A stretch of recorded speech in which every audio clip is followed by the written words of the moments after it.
اب جو برڈن ہے وہ زیادہ آتا ہے موجودہ جو بھی 2 پارٹیز ہیں جو لیڈ کر رہی ہیں اس وقت نیشنل اسمبلی میں، ان پہ کہ وہ اس کے لیے کوئی نہ کوئی راستہ تلاش کریں. کچھ سیریس لوگ بھی ہیں جیسے رانا آفتاب صاحب کی بات کی، اگرچہ وہ انہیں بھی پتہ ہے کہ میں جس دن پارٹی سے ادھر ادھر ڈیویٹ ہوا تو ایک جیل کے باہر بندہ آئے گا اور وہ میرے بارے میں بھی کہے گا ان سے خوش نہیں ہے، ان کو ہٹایا جاتا ہے. یہ جہاں پہ ایٹیٹیوڈ ایک پارٹی کا ہو تو اس کو اگرچہ ہینڈل کرنا مشکل ہے، لیکن میرا خیال ہے کہ وہ فیض صاحب کا ہی مصرع چونکہ آپ پڑھ رہے تھے، دل نا امید تو نہیں ناکام ہی تو ہے، لمبی ہے غم کی شام مگر شام ہی تو ہے. تو میرا خیال ہے کہ اس کو مد نظر رکھتے سر شام نہیں رات پہ گئی سر تھے. خاص صاحب یہ فرمائیے کہ جو میں نے ان سے سوال کیا تھا، آپ ان سے یعنی اس بات سے اتفاق کرتے ہیں؟ نہیں، بنیادی طور پر تو اتفاق کرتا ہوں. جیسے سلمان صاحب نے بھی کہا کہ مریم نواز صاحبہ نے جیسی تقریر کی اور انہوں نے کہا میں سب کی وزیر اعلیٰ ہوں، آج سے میں مسلم لیگ نون کی نہیں پنجاب کی وزیر اعلیٰ ہوں. بڑا اچھا میسج ہے. سیاست ویسے ہی گرے ایریا میں کھیلنے کا جو ہے آرٹ ہے کہ آپ گرے میں جاتے ہیں. سیاستدانوں نے مل کے، کسی کو اکثریت نہیں ملی، مل کے مخلوط حکومت بھی قائم کرنے کا اعلان کر دیا، ادھر پنجاب میں بھی ہو گیا. تو جو سیاست کر رہے ہیں وہ بالکل انہوں نے گرے ایریا میں اپنا کام کر کے دکھایا ہے. اب جو بات کر رہے ہیں نا کہ ایک تیسری قوت کے ساتھ اب بالکل کوشش کرتے رہیں، جو شیر کے مطابق کوشش کرتے رہیں. یہ لمبا کام ہے. دیکھیں اس کی بنیادی وجہ یہ ہے کہ اس کیوس نے انہیں فائدہ دیا. میرا نہیں خیال کہ وہ اس سے پیچھے ہٹیں گے. اس لیے رانا آفتاب صاحب بھی مجبور ہیں کہ انہوں نے اپوزیشن لیڈر کی سیٹ پہ رہنا ہے یا نہیں رہنا. تو یہ سارے لوگ مجبور ہیں، حالانکہ وہ پرانے پارلیمنٹیرین ہیں. نیا ہوتا تو شاید اس سے بھی سخت موقف لیتا. آپ نے ابھی جو قومی اسمبلی کے اجلاس بلانے والی بات ہے وہ بھی دیکھ لیں، اسی لائن آف ایکشن وہی ہے. تو آپ بالکل منانے کی کوشش کرتے رہیں. سیاست کا کام یہی ہے، سیاستدان کا کام یہی ہے، لیکن اس سے حکومت کی کمزوری کا تصور نہیں جانا چاہیے. آپ کے سامنے جو چیلنجز ہیں نا وہ ان چیزوں سے اور بڑھ کے ہیں. کمزوری کا تصور نہیں جانا چاہیے، لیکن بالکل انگیج کرتے رہیں. میرا نہیں خیال کہ وہ اپنے آپ کو ابھی انگیج کرنا چاہیں گے کیونکہ اس چیز نے انہیں فائدہ دیا. اچھا، یہ سلمان غنی صاحب، آپ سب حضرات اصولی طور پہ اس بات پہ متفق دکھائی دیتے ہیں کہ حکومت کا کام ہے کہ وہ بات چیت میں انگیج کرے اپوزیشن کے لوگوں کو. ٹھیک ہے، آپ کو یاد ہوگا میاں نواز شریف صاحب جب الیکشن جیتے تھے 2013 میں تو وہ چل کے بانی پی ٹی کے گھر گئے تھے اور بڑی تفصیل سے ان کے ساتھ ملاقات ہوئی تھی. بنی گالا گئے تھے، یاد ہے؟ وہ گرنے پر اور پھر انہوں نے میاں نواز شریف صاحب نے یہ الیکشن سے پہلے جب منشور کا اعلان ہوا تو اس پریس کانفرنس میں آپ بھی موجود تھے اور میں بھی وہیں پر موجود تھا، اور انہوں نے یہ بتایا کہ پوچھا کہ بھائی بتائیں، آئیں مل کے بیٹھ کے مسائل حل کرتے ہیں، آپ کا مسئلہ کیا ہے؟ اور فائنلی مسئلہ یہ بتایا انہوں نے کہ ہمارے گھر کو سڑک آتی وہ بنا دیں. تو جب یہ رویہ ہوگا تو کس طرح سے آپ ان کے ساتھ بات کریں گے، یہ بتائیے. آپ نے بھی کچھ دیر پہلے کہا کہ جی شام دی رات ہو جاندی ہے، رات کے بعد صبح بھی ہوتی ہے. ہر رات کا اینڈ جو ہوتا ہے وہ صبح ہوتی ہے. یہ دراصل ایٹیچیوڈ ہے. میں آپ کو آج جتنا میرا صحافتی ایکسپیرینس ہے، بالآخر ان کو جو ریلیف ملنا ہے نا تو سیاسی قوتوں کے ذریعے ملنا ہے. ٹھیک بات. یہ جو لڑائی لے بیٹھے ہیں نا، جو کچھ انہوں نے کیا یہ ماضی کے اندر نہیں تھا ہوا. اب میں آپ کو اس کی مثال کیا دیتا ہوں. نواز شریف صاحب ڈسکوالیفائی ہو گئے، مسلم لیگ شدید مشکلات میں آ گئی. کہ کس کو نواز شریف صاحب روئے کار لائے؟ پیپلز پارٹی کو، فضل الرحمان کو، اچکزئی کو، مینکل کو، سب کو اکٹھا کیا. وہ نواز شریف جن کے بارے میں چینلز پہ کہا جاتا تھا کہ شریف خاندان کی سیاست ختم ہو گئی، آج وہ شخص جیتی عمرہ میں بیٹھ کر راج کرے گا. اس کی بیٹی پنجاب پاکستان کے سب سے بڑے صوبے کی چیف منسٹر ہے، اس کا چھوٹا بھائی مرکز کے اندر پرائم منسٹر ہوگا. یہ میسج ہے وہاں پر اڈیالہ جیل کے قیدی کے لیے کہ آپ اپنے ایٹیچیوڈ پہ نظر ثانی کریں. دیکھیں بات یہ کہ میں ان کے احترام میں یہ بات کر رہا ہوں کہ اس کو پاکستان کے لوگوں نے ووٹ دیے ہیں اور ہم سارے سیاسی رپورٹنگ کرتے رہے ہیں. سیاسی رپورٹنگ میں جب ہم رانا آفتاب کی تعریف کیوں کر رہے ہیں؟ اس لیے کہ وہ اسٹرگل کے نتیجے میں آیا تھا، سیاسی کارکن تھا، 4 دفعہ ایم پی اے بنا. ہم ایک ایک آدمی کو جانتے ہیں، ان کے ایٹیچیوڈ. ہم سیاستدانوں کے ساتھ اپنا وزن اس لیے ڈالتے ہیں کہ سیاستدان کو ہم سب کچھ کہہ لیتے ہیں، وہ برداشت کر لیتا ہے. لیکن اب میں آپ کو مثال اس لیے دے رہا ہوں کہ ہمیشہ جو انیشیٹو ہوتا ہے وہ حکومتیں لیتی ہیں. اور ماضی کے اندر بھی جیسے آپ نے خود میں مثال دے دی کہ نواز شریف صاحب بنی گہلا چلے گئے، ایک اور پرائم منسٹر بھی آیا جس نے یہ ایک نئی تاریخ رقم ہوئی کہ اس نے روز اپنے مخالفین کو ٹارگٹ کیا کہ یہ چور ہیں، یہ ڈاکو ہیں.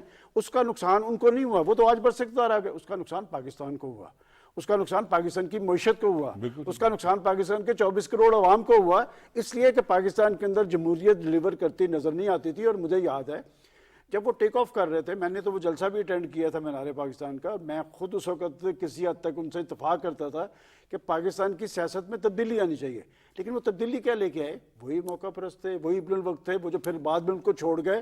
اور میں اس وقت کہا کرتا تھا کہ ان سے چونکہ توقعات بہت زیادہ ہیں، ان سے مایوسی بھی زیادہ ہوگی. اور بات یہ کہ انہوں نے تو وہ کچھ کر دکھایا جو پاکستان کی سیاسی تاریخ میں، دیکھیں پاکستان کا پولیٹیشین ڈکٹیٹرشپ کو چیلنج کرتا تھا لیکن وہ اداروں کا احترام کرتے تھے. لیکن انہوں نے آ کے یہ تو چڑھ دوڑے ان پہ، اور یہ کام تو دشمن نہیں تھا کر سکتا جو انہوں نے کر دیا. اور میں آپ کو بتاؤں راستہ وہیں سے نکلے گا کہ انہیں پولیٹیکل یہ ڈیڈ لاک ختم کرنا پڑے گا. اور سیاست اور جمہوریت کی جان جو ہوتی ہے وہ ڈائلاگ ہے. یہ ڈیڈ لاک کہاں سے آیا؟ یہ ڈیڈ لاک کے ایٹیچیوڈ کا ہے. دراصل وہ جس کیفیت میں پاکستان کی مسجد اقتدار پر پہنچائے گئے وہ تو ون پیج کی گردان کرتے تھے. اور میں اس وقت کہتا تھا کہ اس ون پیج کو اب روئے کار لائیں پاکستان کو مضبوط بنانے کے لیے، پاکستان کو استحکام کی منزل پہ پہنچانے کے لیے. پاکستان کے جو مہنگائی زدہ، مسائل زدہ لوگ ہیں ان کے مسائل کے حل کے لیے بروئے کار لائیں.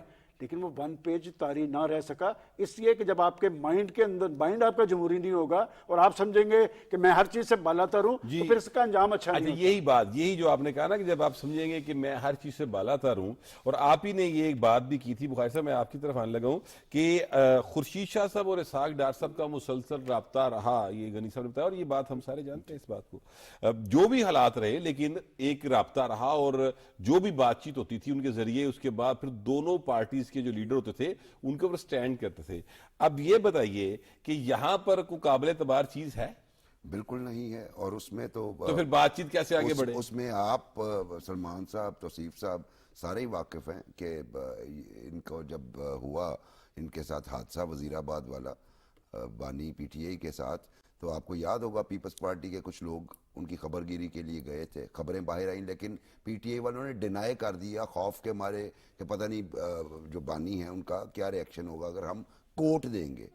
اچھا انونیمسلی وہ کنفرم کر رہے تھے جی ہوا ہے رابطہ بات چیت، کیونکہ اعتزاز صاحب بھی بغل میں رہتے ہیں تو یقیناً وہ ساری معاملات اپنی جگہ پہ تھے. یہاں پہ وہی ایٹیٹیوڈ کا ڈیفرنس ہے. وہی توصیف صاحب نے بات کی کہ کیا سوٹ کر رہا ہے انہیں، اس لیے وہ. لیکن بہرحال ہم امید کر سکتے ہیں کہ ان میں سنجیدہ لوگ شامل ہیں، جیسے ہم ایک نام بار بار ریپیٹ کر رہے ہیں. اس کے علاوہ بھی ایک بات میں پوائنٹ آؤٹ کرنا چاہوں گا بٹ صاحب، جو کور ٹیم تھی نا بانی پی ٹی آئی کی، وہ کہاں پہ ہے؟ اور جب وہ کور ٹیم کو پیچھے پش کیا گیا تو جواب میں جو لوگ آئے وہ سلمان صاحب نے بڑے اچھے تھے، موقع پرست لوگ تھے. اور ان موقع پرستوں میں پھر آپ نے کچھ لوگ امپورٹ کیے امریکہ سے، شہباز گل جیسے اور بیرسٹر. چلے نام لینے کی ضرورت نہیں ہے لیکن جو آئے وہ آپ، لیکن مسئلہ یہ کہ آپ نے اپنی پارٹی کا پولیٹیکل فیبرک خود ہی ڈسٹروائے کر دیا. اور جب آپ کو ضرورت پڑی تو آپ نے چند ایک لوگوں کو کال بیک کیا، اور مصیبت میں پھر وہ جس طرح کھڑے ہوئے ہیں، پھر نام اگر نہ لوں تو وہ زیادتی ہو جائے گی. عمر سرفراز چیمہ ٹھیک ہے جو اگنور رہے ہیں لیکن اب وہ جیلیں کاٹ رہے ہیں اور کھڑے ہوئے ہیں. چلے خیر ان کے تو کیس ابھی عدالتوں کے اندر ہیں اور معاملہ کچھ ذاتی نوعیت کے بھی ہیں جو وہاں پہ چل رہے ہیں. لیکن جو پنچ لائن ہے نا بٹ صاحب وہ یہی کہ جب آپ پولیٹیکل ورکر کو ان کی اوپینین کو امپورٹنس نہیں دیں گے اور اپنی آپ ڈکٹیٹوریل مائنڈ سیٹ جو ہے اس کو امپوز کریں گے تو پھر آپ کا رویہ غیر جمہوری ہی رہے گا. اس میں تبدیلی لانے کی ضرورت ہے پاکستان میں تبدیلی سے پہلے. اچھا جی یہ تو مسائل ہیں، حل بتائیں. حل یہی ہے جو میں نے پہلے بھی آپ کو بتا دیا. ویسے میں نے پہلے بھی دوبارہ ذرا بتا دیں. میں دوبارہ بھی بتا دیتا ہوں. آپ نے تینوں دوست ذرا غور کریں کہ بھی فلاں اب چیئرمین بنے گا، فلاں چیئرمین بنے گا، نیو کمرز، کوئی ٹک ٹاک کی بنیاد پر لیڈر بن گیا ہے، کوئی کسی بات پہ، کوئی کسی سلوگن کی بنیاد پر کسی نے بڑک مار دی. حامد خان صاحب کو کیوں نہیں بنا دیا جاتا چیئرمین؟ کیوں؟ سین وائس ہے، سین بات کریں گے، عقل کی بات کریں گے، سیاست کی طرف لے کے جائیں گے.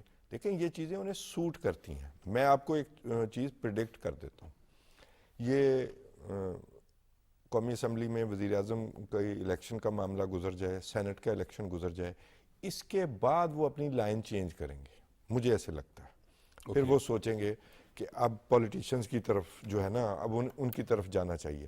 ایک جو ان کے دماغ میں ایک چیز فکس ہے نا, وہ اس سے پہلے انہیں خود اس کو فیس کر لینے دیں, اس کے بعد جو ہے معاملہ حل ہوگا. اور دوسری بات, یہ بنیادی بات ہے, آپ کمزوری کے لیول پر حکومت اور باقی سیاستدان بات کریں گے کہ نہیں جی ہم نے سسٹم کو لے کے چلنا ہے تو پھر ان سے بات بڑی ضروری ہے. اس میں آپ پینک میں چلیں گے, ہی ول ایکسپلائٹ یو. آپ طاقت کہ ہم طاقت میں, ہم حکومت میں ہیں, اس کے باوجود ہم آپ کو ساتھ چلانا چاہتے ہیں کیونکہ ملک کے چیلنج ایسے ہیں, تو اس وجہ سے ہم ایک پولیٹیکل فورس کو باہر نہیں رکھنا چاہتے, وہ ہمارے ساتھ چلے. اپوزیشن میں بھی چلنا ساتھ ہی چلنا ہوتا ہے, ٹھیک ہے, تب جا کے یہ بات بنے گی. ابھی میرا نہیں خیال کہ بھی انہیں سوٹ کرتا ہے, ابھی تھوڑے دن لگیں گے. اچھا یہ سلمان امیر صاحب بتائیے گا کہ کل پاکستان مسلم لیگ نواز کی پارلیمانی پارٹی کا اجلاس ہونے جا رہا ہے, تو اس اجلاس کے اندر کیا آپ کی ایکسپیکٹیشن ہے؟ نواز شریف صاحب جو ہیں وہ اجلاس کی صدارت کریں گے, ظاہر ہے انہوں نے شاید سب کو کھانے پہ بلایا ہوا ہے, ساری پارلیمانی پارٹی کو. کیا آپ کی ایکسپیکٹیشن ہے, کیا اسٹریٹجی بنائی جا سکتی ہے؟ یہ تو اجلاس جو ہے روایت ہے. پارلیمانی پارٹی کا اجلاس ہمیشہ جب اجلاس شروع ہونا ہوتا ہے اس سے پہلے پارلیمانی پارٹی جمع ہوتی ہے. اس میں اہم بات یہ ہے کہ نواز شریف صاحب بہت عرصے کے بعد جائیں گے, جی جی, اور یہ امپورٹنٹ ہے. اب نواز شریف صاحب وہاں پر ڈائریکشنز دیں گے اجلاس کے حوالے سے اور نئی پیدا شدہ صورتحال کے حوالے سے, اور پاکستان کی موجودہ جو صورتحال ہے اس میں کل ان کا خطاب بڑا امپورٹنٹ ہوگا. میاں نواز شریف صاحب بٹ صاحب آج کل بڑا کم بول رہے ہیں اور تول کے بول رہے ہیں, اور آپ کے پروگراموں میں یاد کریں میں آپ کو کیا کہتا تھا کہ وہ ایک بڑا رول, آپ یہ جو بھی ڈائلاگ کی بات کر رہے ہیں نا, میں سمجھتا ہوں کہ آج کی صورتحال کے اندر بھی نواز شریف صاحب بڑا رول ادا کر سکتے ہیں. اور یہ میں بڑی ایک عجیب سی بات آپ کو بتانے لگا ہوں, ان کا ایک سافٹ کارنر رہا ہے ماضی کے اندر بھی عمران خان کے والے سے, چونکہ وہ بھی کرکٹر تھے, اور آپ کو یاد ہوگا کہ ایک مرلہ ایسا آیا تھا کہ وہ تو اسے ساتھ میں لانے کا سوچ رہے تھے اور انہوں نے 25 سیٹیں انہیں آفر کی تھی. میں اب بھی سمجھتا ہوں کہ سیاستدان ایک دوسرے کی عزت و تکریم کریں. پاکستان میں سیاست کو گندا ایک خاص مائنڈ سیٹ نے کیا ہے, پاکستان کے سیاستدانوں کا احترام تھا. دیکھیں خورشید شاہ اور ڈار صاحب کی بات میں اس لیے کہہ رہا ہوں چونکہ میں اس سارے عمل کو دیکھا کرتا تھا, اس لیے کہ یہ لوگ آپس میں جب رابطہ کرتے تھے نا معاملات کا حل نکلتا تھا, آگے کی طرف جایا جاتا تھا. آج بھی اگر صورتحال کو آگے کی طرف لے کے جانا ہے تو سب کو اپنے اپنے طرز عمل پہ نظر ثانی کرنی پڑے گی. اور ایک اور میں بات کہوں گا, آپ نے ایک بڑا مختصر سا سوال کیا ہے خان صاحب سے کہ جی حل کیا ہے. سر حل یہ ہے کہ آپ کو جو مینڈیٹ ملا ہے اس کے مطابق لوگوں کو ڈیلیور کریں. یہ جو بجلی کے بل اور گیس کے بل ہے, لوگوں کی زندگی جیرن بنائے ہوئے ہیں. بٹ صاحب آپ کے مجھے لگتا ہے شاید آپ کے بل نہیں آ رہا. یہ جو بل 7 روپے اور 8 روپے کا پر یونٹ اضافہ ہے نا, یہ ان کے لیے چیلنج ہے نئے حکمرانوں کے لیے. اور اگر لوگوں کو ریلیف نہ دے سکے تو پھر معاملات اچھے نہیں ہے, پھر آگے نہیں ہم بڑھ پائیں گے. نہیں, اصل چیلنج جو ہے وہ ہے یہ کہ مہنگائی جو ہے وہ آسمان کو چھو رہی ہے, اور عام آدمی جو ہے چولہے بجھ رہے ہیں, ان کے جل رہے ہیں. جی بالکل, کون اسے ریپیئر کرے گا؟ دیکھیں بات جو مریم نواز صاحبہ بہت اچھی بات ہے, بڑے صوبے کی چیف منسٹر ہوئی ہیں, تو یہ سب کچھ مشروط ہوگا ان کے ڈیلیور کرنے کے ساتھ اور گورننس کے عمل کے ساتھ. بٹ صاحب یہ جو مہنگائی کے رجحان کی ہم بات کرتے ہیں نا, میں آپ کو ایک بات بتاؤں کہ اگر تھوڑا سا ہم واچ کریں, اس میں مڈل مین کا رول جتنا کم ہوگا نا اتنا زیادہ لوگوں کو ریلیف ملے گا. بڑی اہم بات کی آپ. اچھا بخاری صاحب یہ بتائیے گا کہ مہنگائی, اب ظاہر ہے کہ سارا کچھ پیٹرول کی قیمتیں ہم تو کنٹرول نہیں کرتے, پاکستان تو نہیں کرتا, ٹھیک ہے, عالمی مارکیٹ میں ہوتا ہے. وہاں پر جب پیٹرول کی قیمت بڑھے گی تو یہاں بھی بڑھے گی, تو پھر یہ چیزیں کیسے کنٹرول ہو سکتی ہیں؟ دیکھیے سر, پیٹرول کی قیمت یا ڈالر پرائس ہی تو ایشو نہیں ہے. ایڈیبل جو ہیں پاکستان میں, جو بلیک مارکیٹ پلس جو پرائس کنٹرول آؤٹ مطلب ختم ہی ہو گیا نا پاکستانی معاشرے سے. یہ آ کے میں سوچ رہا تھا اور ہو گیا, مطلب اتفاق کی بات ہے کہ ہم نے سوچا کہ وہ ان کو ایڈوائز کریں کہ پرائس کنٹرول کمیٹیز کو ریوائیو کیا جائے اور کوئی سخت قسم کا کوڈ بنایا جائے تاکہ مارکیٹ میں بیٹھے لوگ اپنی من پسند جو قیمتیں ہیں وہ نہ کر سکیں. تو یہ اعلان ہو گیا. اچھا, میں اسے ذاتی طور پہ سمجھتا ہوں کہ ایک بڑا اچھا سٹیپ ہے, اور اگر آپ نے واقعی اسے سسٹمیٹکلی ان کو ایکٹیویٹ کر کے رن کر دیا تو آپ کی کم از کم جو ایڈیبل آئٹمز ہے ڈیلی یوز, ان کی پرائس میں آپ کو ڈفرینس نظر آئے گا کم از کم پنجاب کی حد تک, اور میں ایکسپیکٹ کرتا ہوں کہ دوسرے صوبے بھی شاید اس طرح کریں.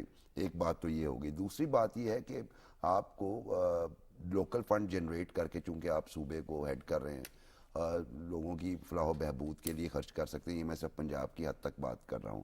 اور دوسری فیڈرل لیول کی اگر بات کی جائے تو فیڈرل لیول پہ کچھ سلیوشن موجود ہیں، جیسے بلاول نے کہا تھا کہ یہ ریڈنڈنٹ منسٹریز ہیں، پھر سبسڈیز جو ہم دیتے ہیں فرٹیلائزر سیکٹر کو، آف کورس وہاں سے آپ کر کے اگر عوام کی فلاح کے لیے خرچ کر دیں، انہیں کوئی ریلیف دے دیں، تو میرا خیال ہے کوئی برا آئیڈیا نہیں، اور ان پہ کام ہو بھی رہا ہے. خان صاحب، آپ کے خیال میں آپ کے پاس کوئی ایسی خبر ہے کہ جو آنے والی حکومت ہے وہ ان ایشوز پر کام کر رہی ہو کہ کس طرح سے عوام کو ریلیف ملے؟ کیونکہ بہرحال فیڈرل گورنمنٹ کے اقدامات سے ہی ریلیف عام آدمی تک پہنچے گا. مریم نواز صاحبہ کی تقریر سے تو اندازہ بھی ہوتا ہے، اور سلمان غنی صاحب نے بڑی مریم نواز صاحبہ جو ہے نا وہ وزیر اعلیٰ پنجاب بنی ہے. نہیں، میری بات، وہ ان کی ذمہ داری جو ہے وہ گڈ گورننس ہے. نہیں، میری عرض سن لیں نا. اب صوبے اس بات کی ذمہ داری اٹھائیں کہ سوائے پیٹرول کے باقی مہنگائی کنٹرول کرنے کی جو ذمہ داری ہے قانونی طور پر ان کے ہے. یہ سیاست کھیلنا بند کریں نا، یہ ان کی ذمہ داری ہے، یہ فیڈرل گورنمنٹ کی نہیں ہے. اب جو بات انہوں نے کی نا، آپ نے سلمان صاحب کو 2 منٹ اور دیتے تو وہ آپ کو کھول کے بتا دیتے. یہ جو مڈل مین والا ایشو ہے، جی آپ کے بجلی کے بل، باقی یہ چیزیں ایک سائڈ پہ رکھیں.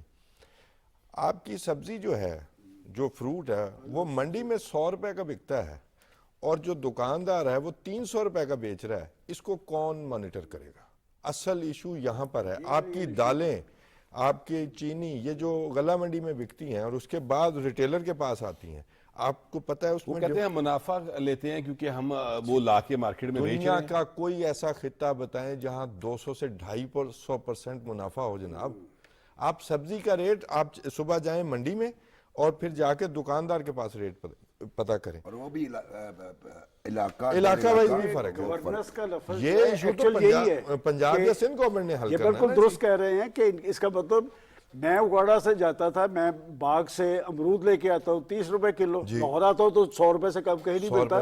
اس کا مطلب یہ 70 روپے والا بندہ جو ہے، آپ پرانی بات کر رہے ہوں گے. نہیں، میں آپ کی بات آپ کو بتا رہا ہوں جناب. یہی مسئلہ ہے. یہ جو منافع خور اور ذخیرہ اندوز ہیں، یہ بہت طاقتور ہیں، اور ان کو کس کی پشت پناہی حاصل ہوتی ہے؟ جن کے گھروں میں مفت فروٹ اور مفت ویجیٹیبلز جاتی ہیں. اور بات یہ کہ یہ بجلی، گیس اور پیٹرولیم پاکستان میں صرف اس شخص کو محسوس نہیں ہو رہا ہے جس کو فری مل رہے ہیں. بالکل باقی ہر شخص کو مل رہا ہے. اور شہباز شریف صاحب کے آگے ہم ہاتھ جوڑ کے کہتے ہیں، اور یہ بات میں آپ کے سامنے نہیں کہہ رہا، میں شہباز شریف صاحب پرائم منسٹر تھے، میں نے ان کے سامنے جا کے کہا تھا کہ جناب میں حلال خور آدمی ہوں، میرا بل 25 سے 30 ہزار آتا تھا جو 1 لاکھ سے اوپر آتا ہے، تو بتائیں اس کا ذمہ دار کون ہے؟ تو میں سمجھتا ہوں کہ جب تک پاکستان کے اندر جمہوریت ڈیلیور نہیں کرے گی، نہ یہاں سیاسی استحکام آئے گا، نہ اقتصادی استحکام آئے گا. اب قربانی پاکستان کی اشرافیہ اور حکمران طبقے کو دینی پڑے گی. پاکستان کے عوام کا کچھ عمر نکل چکا ہے. بخاری صاحب، اشرافیہ کو قربانی دینی پڑے گی، یہ بہت اچھی بات انہوں نے کی ہے، لیکن اشرافیہ ہی تو پارلیمنٹ میں بیٹھی ہوئی ہے، اشرافیہ ہی تو جو ہے وہ ساری چیزوں کو رن کر رہی ہے. کس طرح سے یہ ممکن ہو سکے گا؟ دیکھیے، اگر ٹاپ پہ بیٹھے ہوئے بندے جو ڈیسیشن میکرز ہیں وہ فیصلہ کر لیں تو یہ ہو جائے گا. ہاں، انہیں ریزسٹنس آئے گی ہمارے بیوروکریٹک سرکل سے، چونکہ اب آپ مانیے نہ مانیے وہ بھی اشرافیہ میں جا چکے ہیں، رولنگ ایلیٹ ہے. بالکل ٹھیک ہے، ان کی طرف سے آپ کو ریزسٹنس آتی ہے. لیکن میں آج بھی یہ سمجھتا ہوں کہ اگر یہ 2 گھر ہی یہ ڈیسائیڈ کر لیں کہ ہم نے کرنا ہے اور اشرافیہ کو ہم نے اسکرو اپ کرنا ہے، یعنی ٹیکسیشن زیادہ دے دیں، ان کو آپ نہ سبسڈی دیں، لیکن جو ڈیزرو کرتے ہیں انہیں کہیں نہ کہیں سبسڈی دے دیں، تو یہ مسئلہ حل ہو سکتا ہے. وہاں پہ ول کی ضرورت ہے، ول ہوگی تو یہ ہو جائے گا. کوئی اتنی انہونی بات نہیں. آپ کو قرض اتارو ملک سنوارو یاد ہے، 10 روپے پوری قوم سے اشرافیہ سے بھی لیے گئے تھے. ان کے لیے اگرچہ اس وقت 10 روپے کی کوئی قیمت نہیں تھی، لیکن ایک مشکل ڈیسیشن تھا لیا. اور اس کے بعد میرا خیال ہے کہ ابھی بھی آپ کو ایک مشکل ڈیسیشن، لیکن وہ مشکل ڈیسیشن اب عوام کی کاسٹ پہ آپ لے نہیں سکتے بٹ صاحب، یعنی غریب عوام کی کاسٹ پہ 50% لوگ بالکل ٹھیک بات ہے. غریب عوام جو ہے اب آپ کے پاس ایک ہی لیمو رہ گیا ہے، اس کا نام ہے اشرافیہ. اچھا، اب میں چونکہ میرے پاس وقت ختم ہو گیا ہے تو وہ لیمو جو ہے وہ اب اس کو نچوڑنے کی ضرورت ہے. میرے پارٹیسپینٹ جو ہیں ہمارے پروگرام کے، ان کا یہ خیال ہے کہ جو اشرافیہ کا لیمو ہے اس کو نچوڑ کر عوام کو ریلیف دیا جائے. آنے والی حکومت کے لیے بہت بڑا چیلنج ہوگا. حکومت اس چیلنج کو کس طرح سے ان کے ساتھ عہدہ برا ہوگی، اس چیلنج کو نمٹ سکے گی، اس عوام کے اندر اپنی مقبولیت قائم رکھ سکے گی اور غریب آدمی کو ریلیف مل سکے گا، یہ آنے والا وقت وقت بتائے گا. یہ ہمارا آج کا پروگرام تھا. اب آپ سے ملاقات ہوگی کل. اللہ نگہبان.